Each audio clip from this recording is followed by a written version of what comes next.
तराणा म्हणजे काय? तराणा हा एक असा भाग आहे ज्याच्यामध्ये अर्थ नसलेले शब्द जोडले गेलेले असतात. त्याला तराणा म्हणतात.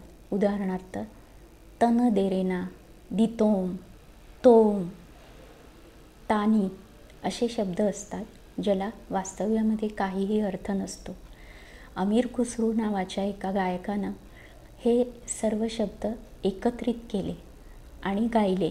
त्याला तराणा असं म्हटलं गेलं. तर मी तुम्हाला एक झलक दाखवते.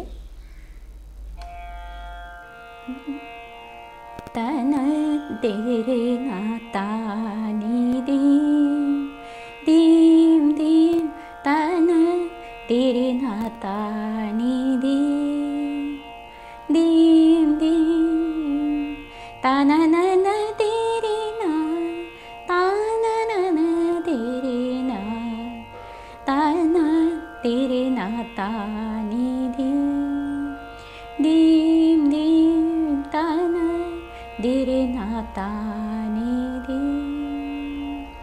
तर याला तराणा असं म्हटलं गेलेलं आहे, ज्याच्यामध्ये वेगवेगळे निरर्थक शब्द जोडले गेलेले आहेत आणि ते गायले गेलेले आहेत. तर त्याला तराणा असं म्हणतात.